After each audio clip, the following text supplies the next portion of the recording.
लेकिन आज हम अपने विश्लेषण की शुरुआत इन तस्वीरों से करना चाहते हैं जो एक बहुत बड़े नेता के बेटे की है। इन तस्वीरों को देखने के बाद आपके मन में दो शब्द जरूर आएंगे जब आप इन तस्वीरों को ध्यान से देखेंगे। पहला शब्द होगा रईसजादा और दूसरा शब्द है दबंग।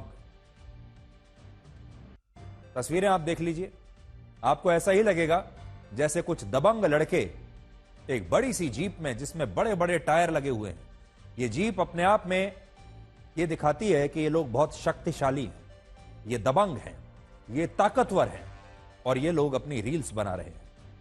लेकिन अगर मैं आपसे कहूं कि इस जीप को जो लड़का चला रहा है उसकी जाति दलित है, तो आप तुरंत इन शब्दों को वापस ले लेंगे। इस लड़के का नाम है आशु बैरवा और ये राजस्थान के पहले दलित उप मुख्यमंत्री प्रेमचंद बैरवा के सुपुत्र हैं।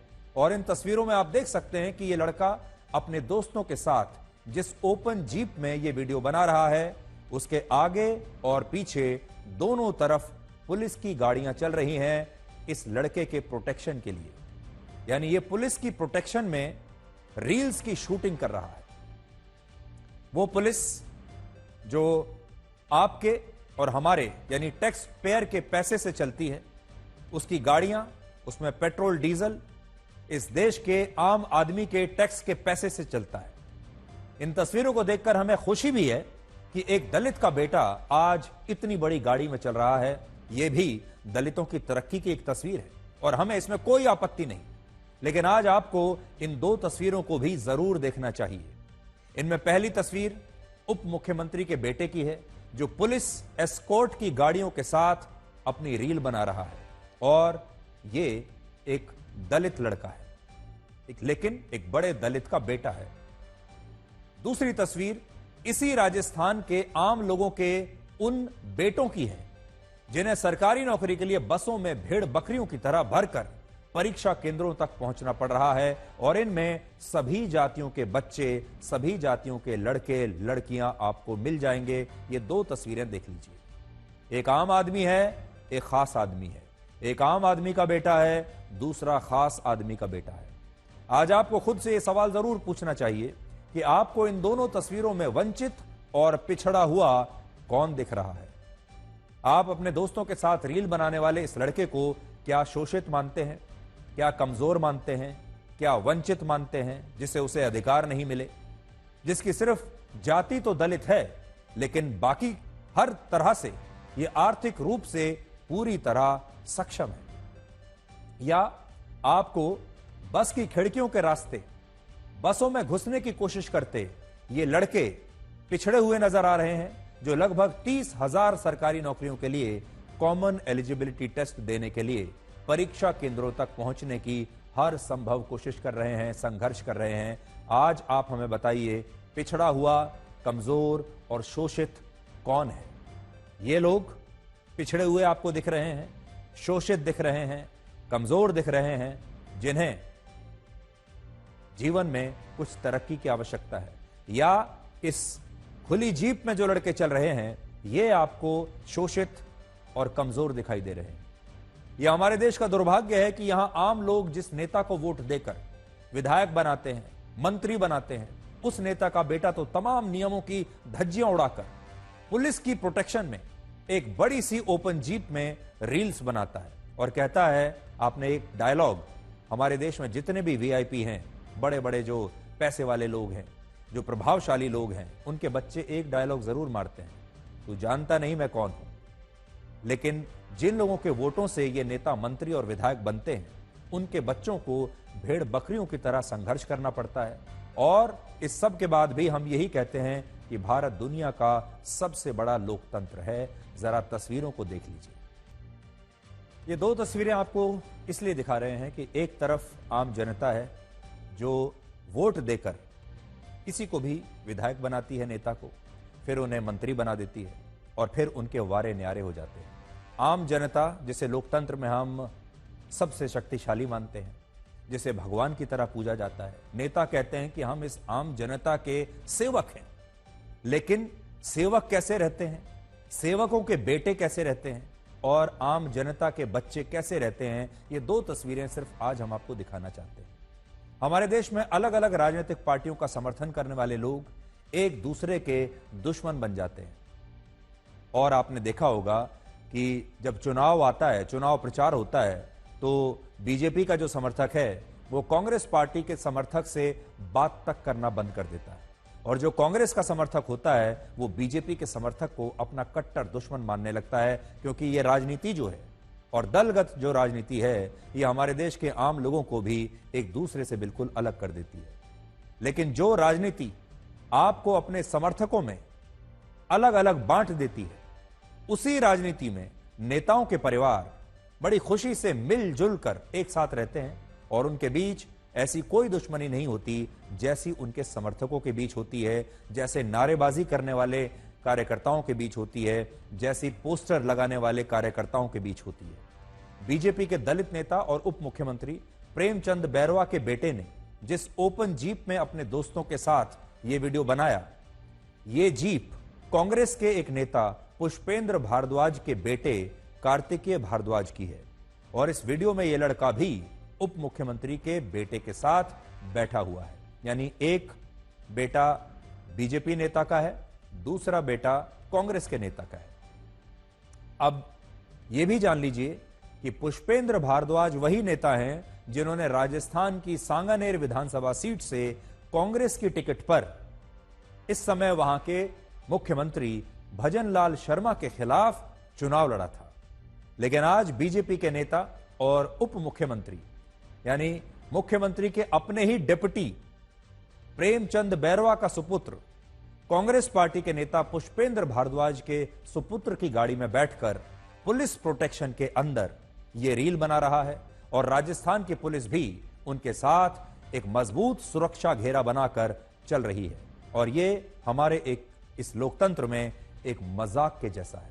सोचिए, जो गांव में गरीब दलित परिवार रहते हैं, जब उनके खिलाफ अत्याचार की कोई घटना होती है तो यही पुलिस एफआईआर दर्ज करने के लिए इन दलित परिवारों को घंटों नहीं कई कई दिनों तक थाने में बैठाकर रखती है।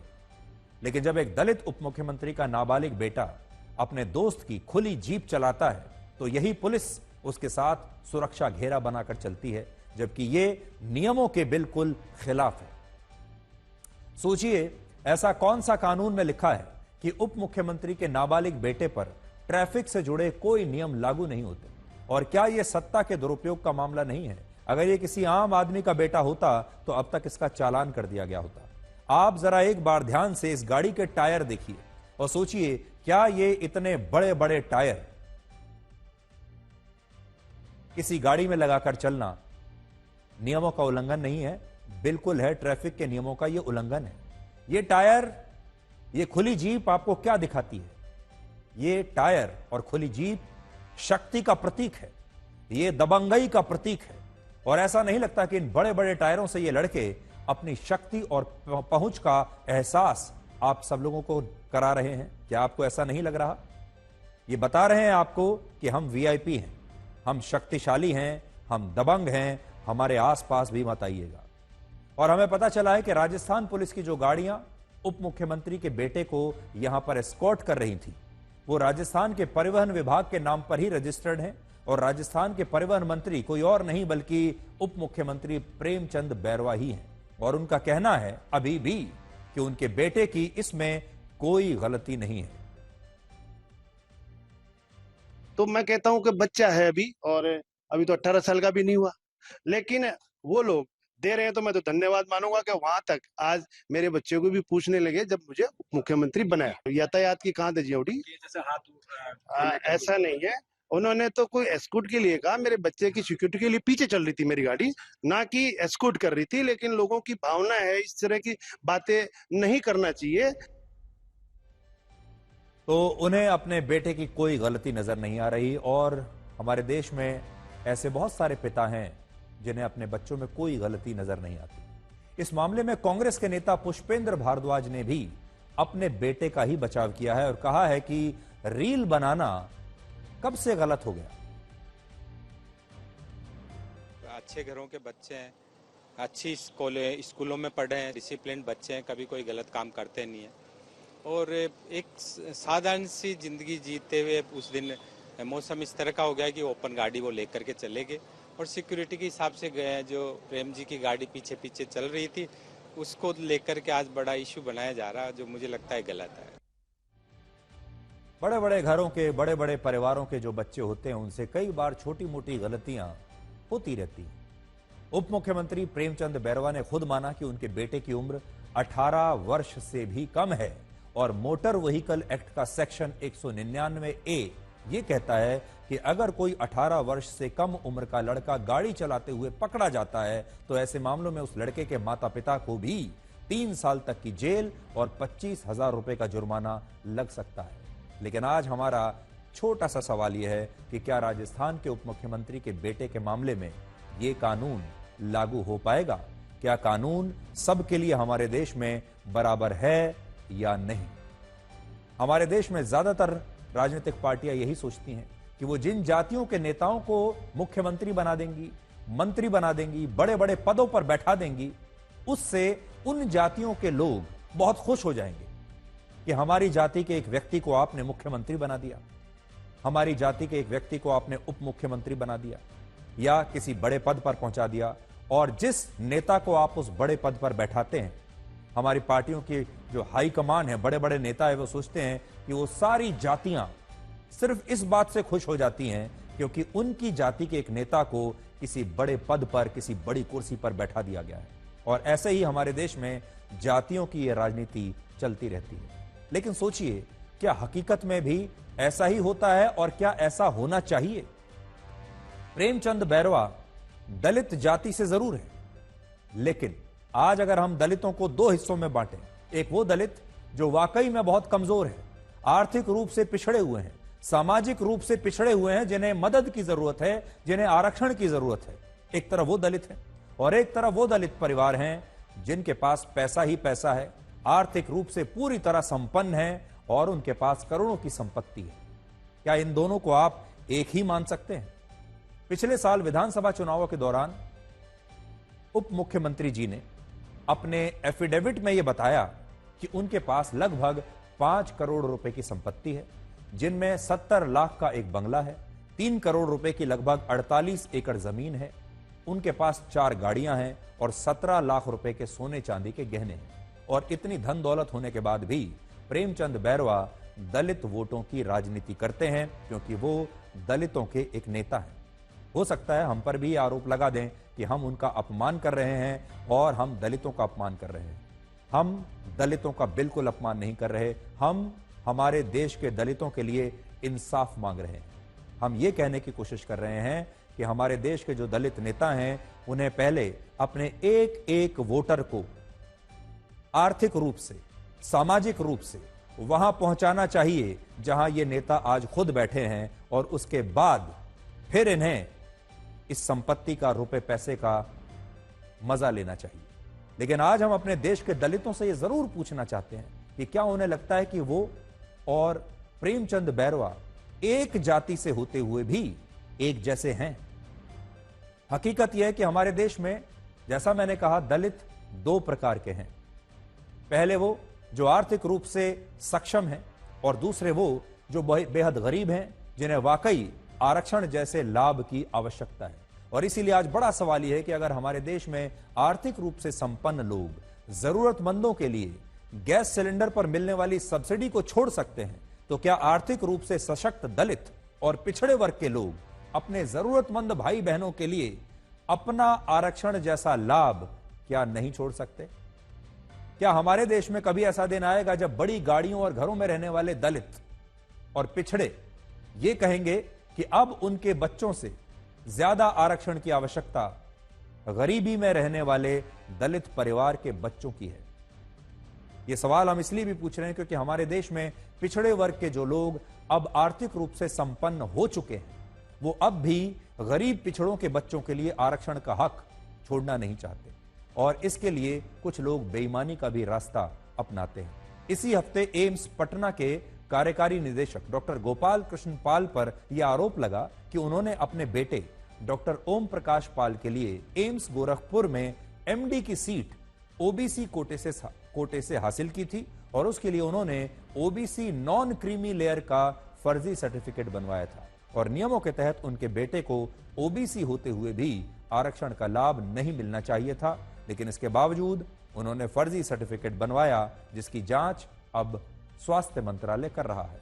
इससे आप समझ सकते हैं कि हमारे देश में दलित और पिछड़े भी दो तरह के हैं, और इनमें राजस्थान के उप मुख्यमंत्री प्रेमचंद बैरवा और उनके सुपुत्र संपन्न दलित परिवारों की श्रेणी में आते हैं, जिन्हें अब और ज्यादा आरक्षण की जरूरत नहीं है। आज उन्हें यह कहना चाहिए कि उन्हें जो आरक्षण मिल रहा है, उन्हें न मिलकर दूसरे गरीब परिवारों को यह आरक्षण मिलना चाहिए। आज ये खबर दिखाने के पीछे हमारा मकसद सिर्फ इतना ही था कि हम इस देश में राजा और प्रजा के बीच में जो फर्क है वो आपको दिखा सकें। एक आम आदमी के बेटे का जीवन कैसा होता है वो आपको दिखा सकें, और एक बड़े नेता के बेटे का जीवन कैसा होता है ये हम आपको दिखा सकें। और ये सारे नेता दलितों की राजनीति करके यहां तक पहुंचते हैं, फिर बड़े बड़े बंगलों में रहते हैं, बड़ी बड़ी गाड़ियों में चलते हैं, और जो इनके वोटर हैं वो वहीं के वहीं रह जाते हैं। इसलिए आज हमारे जो गरीब दलित हैं, जो जरूरतमंद हैं, जिन्हें वाकई में आरक्षण की आवश्यकता है और आरक्षण से भी ज्यादा और तरह के लाभ की आवश्यकता है, आज उन्हें यह देखना चाहिए कि क्या उन्हें सही प्रतिनिधित्व मिल रहा है, क्या उनके नेता वाकई उनके लिए कुछ कर रहे हैं या सिर्फ अपना एक शानदार जीवन जी रहे हैं। अब हम आपको यह बताएंगे कि जिन स्वतंत्रता सेनानियों ने भारत को अंग्रेजों से आजादी दिलाई, क्या उन्हें भी अब हमारे देश के लोगों ने हिंदुओं और मुसलमानों में बांट दिया है।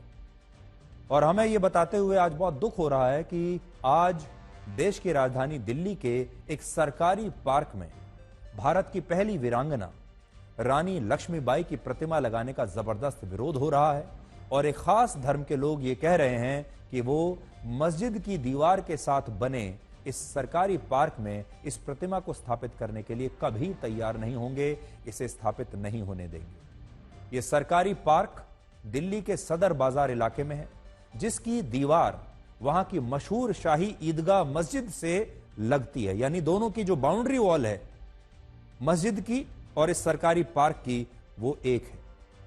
और जब दिल्ली के नगर निगम ने इस प्रतिमा को इस पार्क में स्थापित करने का फैसला किया, तब मस्जिद कमेटी के लोगों ने इसके विरोध में दिल्ली हाई कोर्ट में एक याचिका दायर कर दी।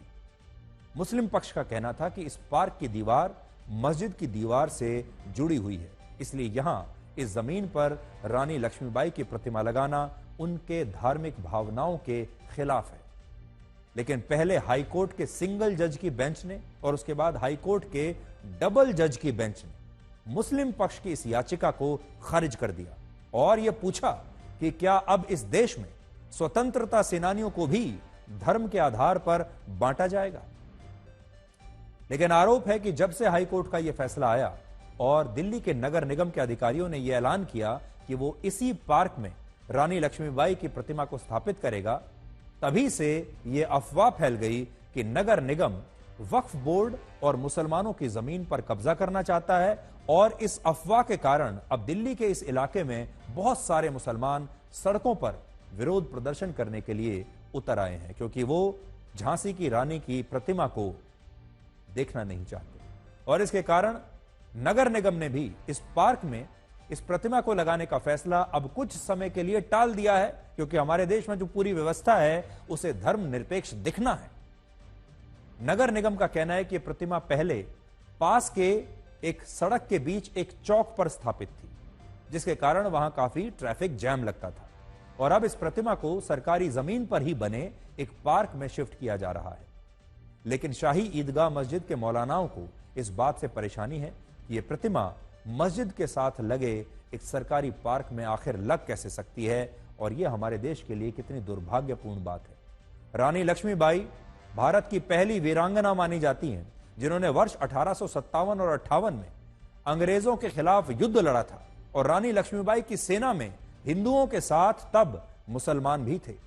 उनके तोपची का नाम था गौस मोहम्मद खान, जिन्होंने उनके प्राणों को बचाने के लिए अपनी शहादत दे दी थी, जबकि मुंदर खातून रानी लक्ष्मीबाई की बचपन की सहेली थी और उन्होंने भी रानी लक्ष्मीबाई को बचाने के लिए अंग्रेजों की गोली खाई थी।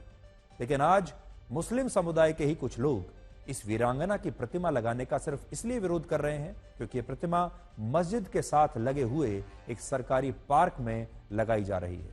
और इससे भी बड़ी बात यह है कि इस पार्क में गौस मोहम्मद खान और खुदा बख्श की प्रतिमा भी लगनी है, लेकिन इसके बावजूद शाही ईदगाह मस्जिद के इमाम और इलाके के मुस्लिम समुदाय के लोग इसका विरोध कर रहे हैं।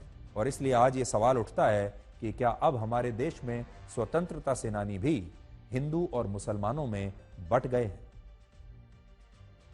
आप ऑलरेडी नमाज पढ़ रहे थे, कौन मना कर रहा है? बाहर के मंदिर मस्जिद सब बंद करने करने का कौन है?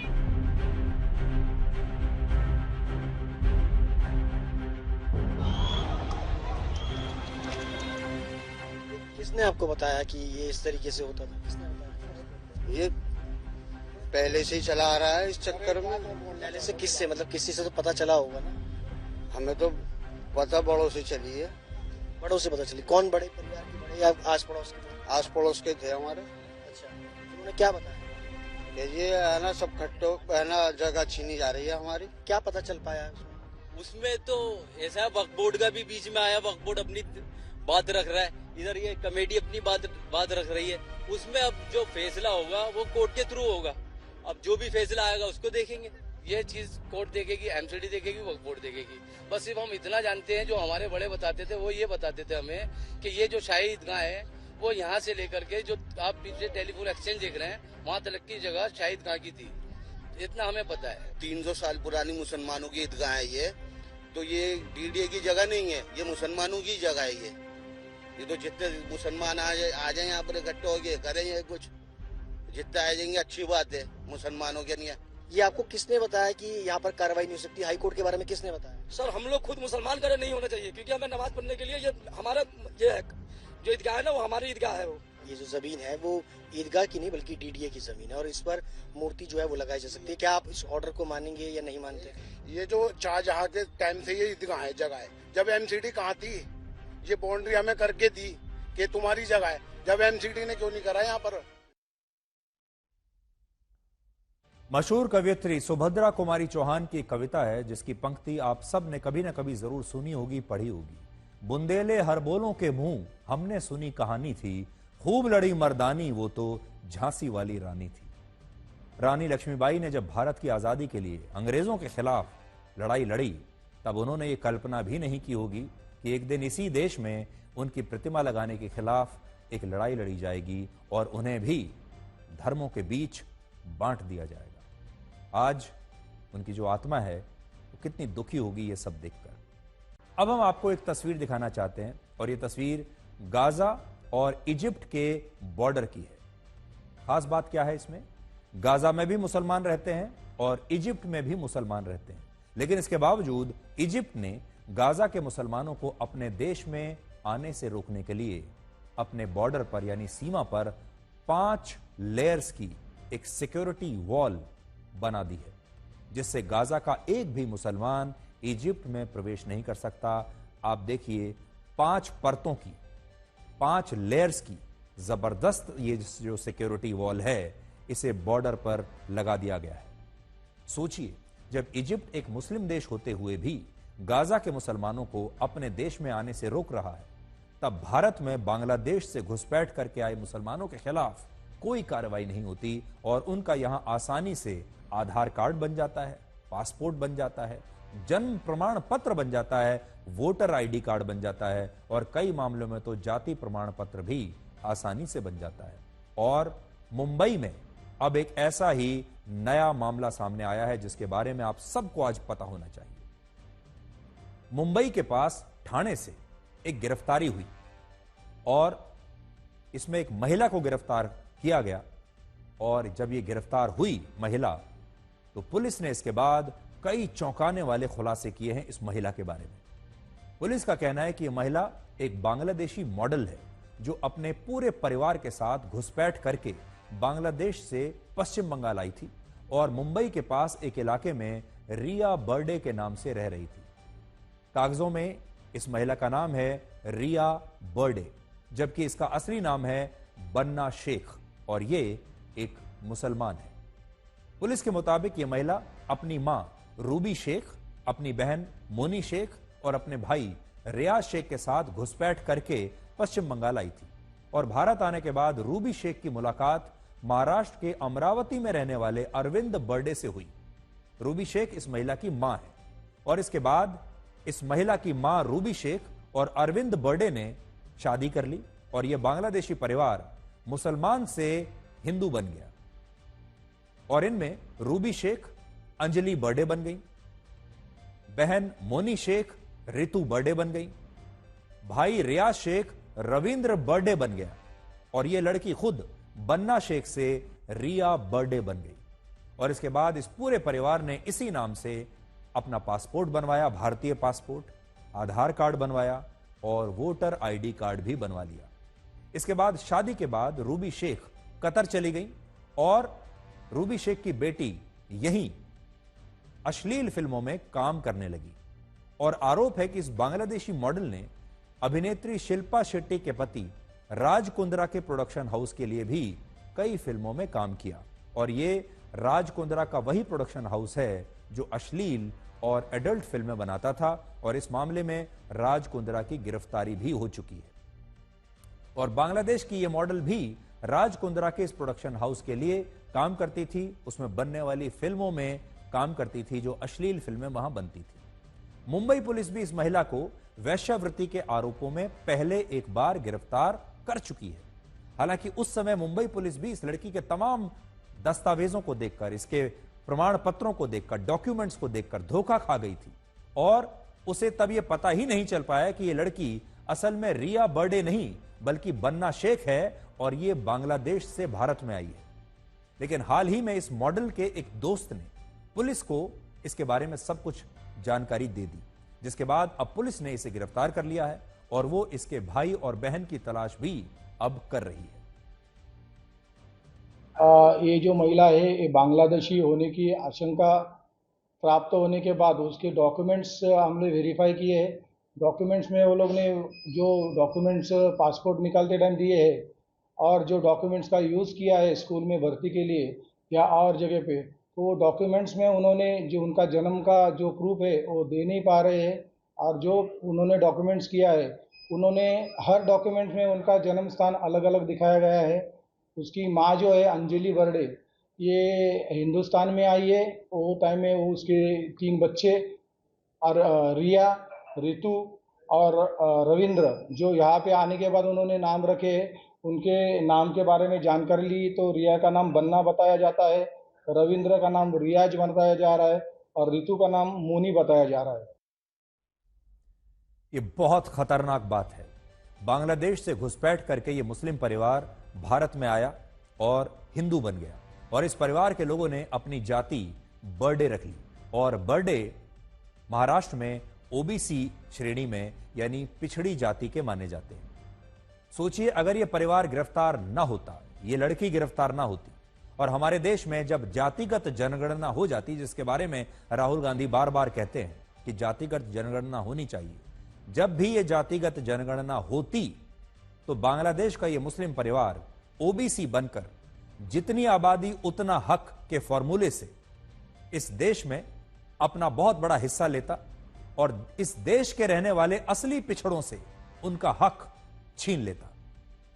आज सोचने वाली बात यह है कि एक बांग्लादेश का परिवार अवैध रूप से भारत में बिना डरे रह सकता है और हमारे देश में न जाने ऐसे कितने हजारों लाखों लोग होंगे जो इसी तरह बांग्लादेश से आए होंगे अवैध रूप से और अब कहीं ना कहीं भारत के किसी न किसी हिस्से में अपनी पहचान बदलकर यहां पर रह रहे होंगे।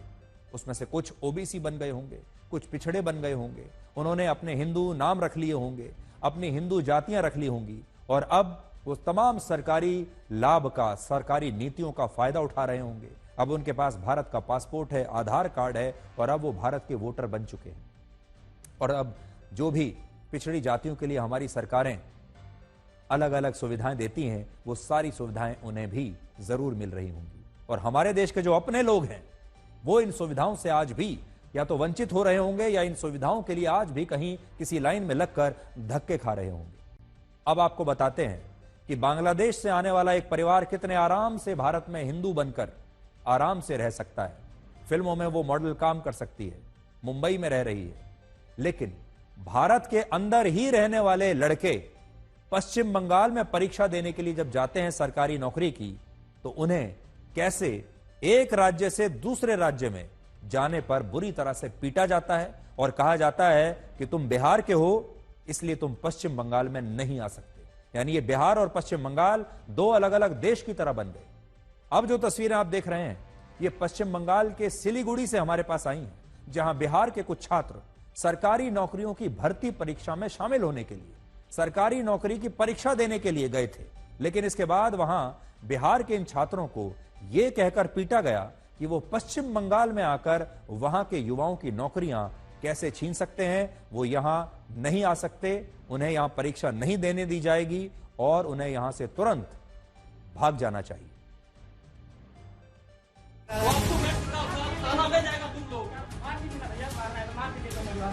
ज्यादा बात बोलता है।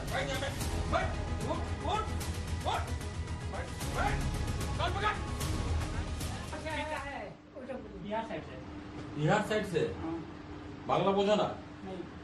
বাংলা বলতে পারো না? কি করতে এসছো? अरे हम लोग पहले इस बार शिफ्ट रहते थे, तो यहीं पे आ गए। কি করতে এসছো?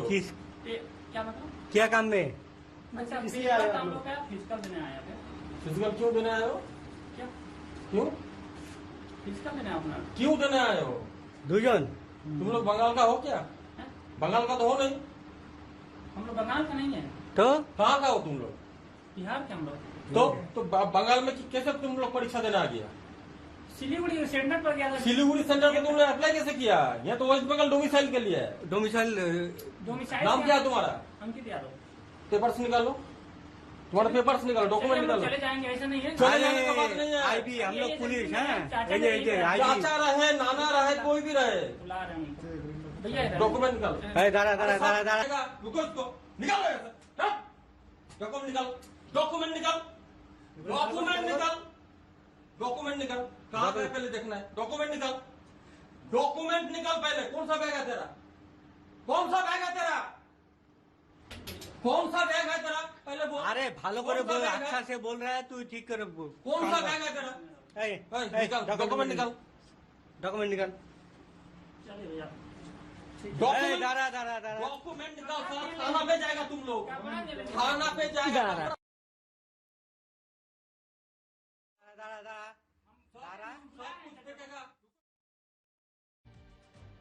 अब ऐसा लगता है कि भारत में ही रहने वाले लोगों को पश्चिम बंगाल जाने के लिए पहले अलग से वीजा लेना पड़ेगा। पश्चिम बंगाल का जो बॉर्डर है उसे पार करके फिर वहां के किसी शहर में जाना होगा और भारत के दूसरे हिस्सों में रहने वाले लोग शायद पश्चिम बंगाल में ना तो रह पाएंगे और ना ही वहां नौकरी कर पाएंगे। ये जो लोग कह रहे थे कि डॉक्यूमेंट्स दिखाओ, कागज दिखाओ, ये अपने आप को आईबी और पुलिस के अधिकारी बता रहे थे। कहते हैं हम आईबी से हैं, हम पुलिस से हैं, हमें डॉक्यूमेंट्स दिखाइए, अपना पहचान पत्र दिखाइए, आप कहां से आए हैं। आज हम ये कहना चाहते हैं कि इन तस्वीरों को ध्यान से देखना चाहिए ममता बनर्जी की सरकार को, क्योंकि ये लोग ममता बनर्जी की सरकार को बदनाम कर रहे हैं, उनकी छवि को बिगाड़ रहे हैं और इन लोगों के खिलाफ सख्त से सख्त कार्रवाई होनी चाहिए। पश्चिम बंगाल की पुलिस को आज इनके चेहरे अच्छी तरह से देखने चाहिए और फिर इन लोगों को पकड़कर गिरफ्तार करना चाहिए और इन पर कड़ी से कड़ी कानूनी कार्रवाई करनी चाहिए। आज आप देखिए, सबसे बड़ा मजाक यह है कि बांग्लादेश से सीमा पार करके अगर कोई पश्चिम बंगाल में आ जाए, उसे कोई कहने वाला नहीं, कोई पूछने वाला नहीं और बड़ी संख्या में लोग हमारे देश में घुसपैठिए बनकर हमारे देश में आ रहे हैं। लेकिन हमारे ही देश का कोई नागरिक अगर पश्चिम बंगाल जाने की कोशिश करे, हमारे देश का कोई युवा पश्चिम बंगाल में कोई सरकारी नौकरी की परीक्षा देने के लिए जाने की कोशिश करे, तो उनके साथ क्या हालत हो रही है, यह आज आपको देखना चाहिए। पश्चिम बंगाल की स्थिति वाकई बहुत खराब है और हमें यह समझ में नहीं आता कि ममता बनर्जी ऐसे लोगों पर कार्रवाई क्यों नहीं कर रही। हम आपको उस ट्रिपल एच के बारे में बताएंगे जिसके खिलाफ इजराइल ने एक नया युद्ध छेड़ दिया है और इस ट्रिपल एच का मतलब है हमास, हिजबुल्ला और हूती। ये तीन संगठन हैं, हमास, हिजबुल्ला और हूती। ये इजराइल के दुश्मन हैं। इजराइल पिछले 4 दिनों से लगातार लेबनान में मिसाइल और रॉकेट दाग रहा है और इजराइल ने लेबनान में 2000 से ज्यादा एयर स्ट्राइक्स की हैं और इन हमलों में लेबनान के 700 से ज्यादा लोग मारे जा चुके हैं और इनमें 200 से ज्यादा महिलाएं और बच्चे भी शामिल हैं। इजराइल के हमलों के डर से पिछले 72 घंटों में 30,000 से ज्यादा लोग लेबनान की सीमा पार करके सीरिया जा चुके हैं। अब सोचिए, लेबनान से अच्छा उन्हें सीरिया लग रहा है।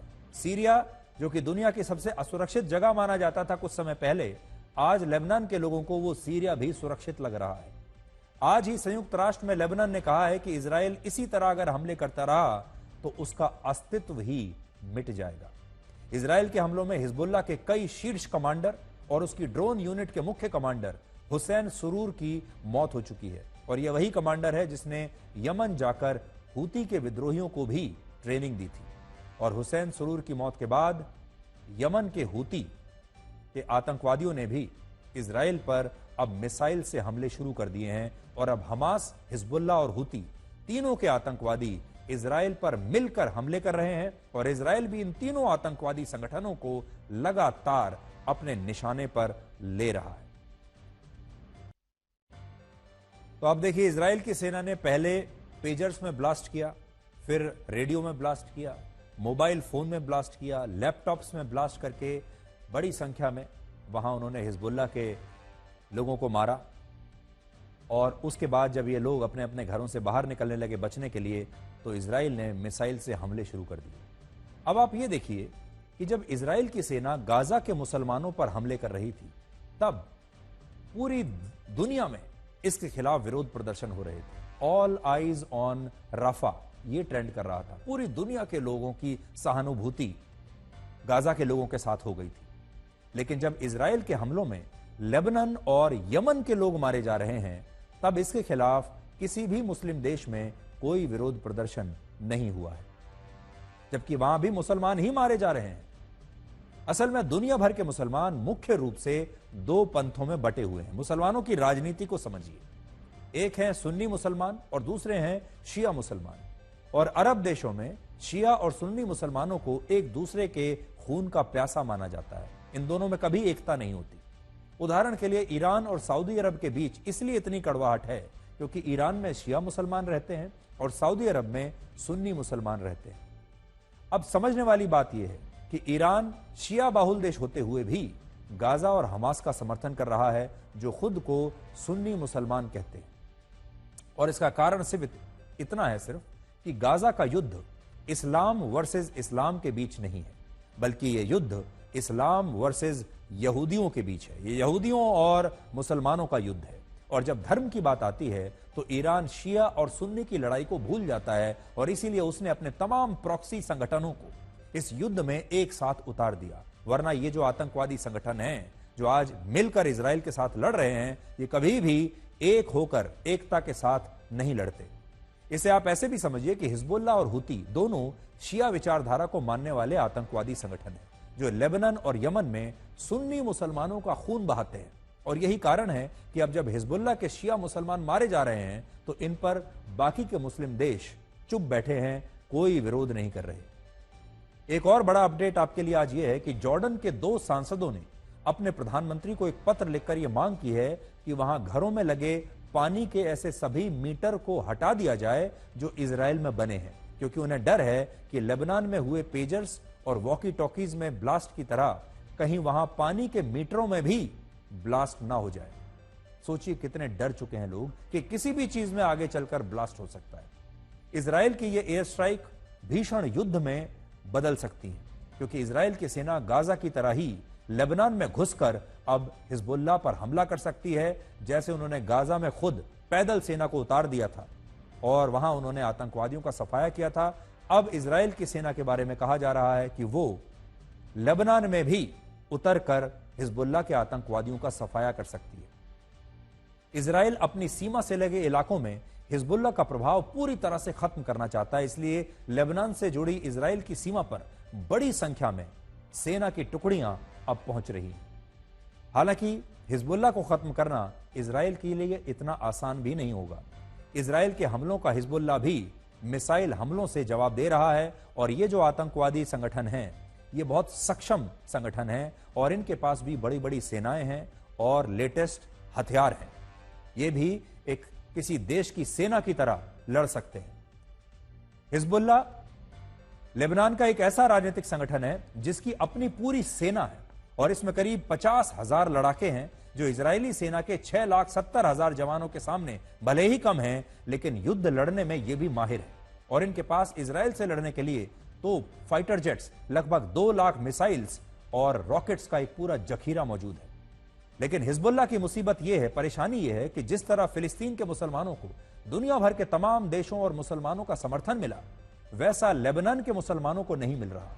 लेबनान में 200 से ज्यादा बच्चों और महिलाओं की मौत के बाद भी दुनिया भर के मुसलमान चुप बैठे हैं, जबकि गाजा को लेकर दुनिया भर में विरोध प्रदर्शन हुए थे। भारत में भी गाजा के समर्थन में बहुत विरोध प्रदर्शन हुए, आपको याद होगा। सेव गाजा और ऑल आइज ऑन गाजा जैसे ट्रेंड चले थे सोशल मीडिया पर। लेकिन लेबनान में मुसलमानों की मौत पर दुनिया भर के मुसलमानों की सोच काफी अलग है। लेबनान में लगभग 68% मुस्लिम आबादी है और इनमें भी आधे मुसलमान शिया हैं और हिजबुल्लाह भी शिया मुसलमानों का ही संगठन है। इसलिए दुनिया भर के मुसलमानों में लेबनान के लिए उस तरह की हमदर्दी नहीं है जैसी फिलिस्तीन के मुसलमानों के लिए थी। हम जल्दी से आपको 3M के बारे में बताएंगे और ये 3M क्या है? ये है मस्क, मेलोनी और मोहब्बत।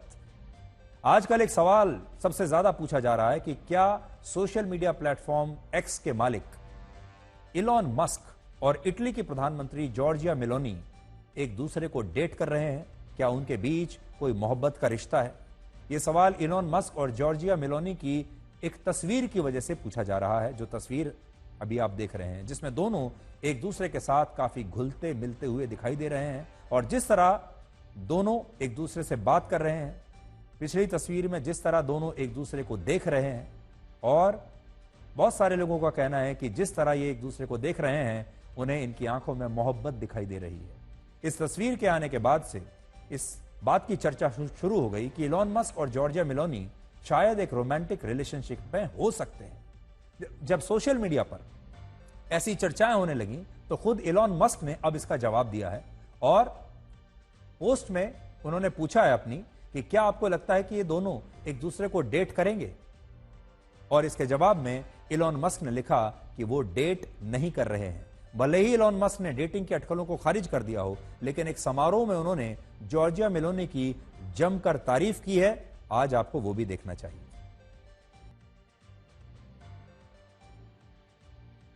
इलॉन मस्क टेस्ला के मालिक हैं और इलॉन मस्क का अगर आप नेटवर्थ देख लें उनकी सारी कंपनियों का, तो वो 68 ट्रिलियन डॉलर से भी ज्यादा का है और उनकी जो हैसियत है वो किसी देश के प्रधानमंत्री से कम की नहीं है। और अगर आप कैलकुलेट करेंगे तो हो सकता है कि टेस्ला का और इलॉन मस्क का जो नेटवर्थ होगा वो शायद इटली की जीडीपी से भी ज्यादा निकले।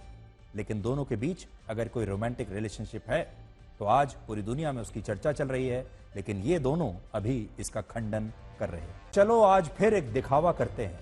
आप पूछना कैसे हो, मैं कहूंगा सब ठीक।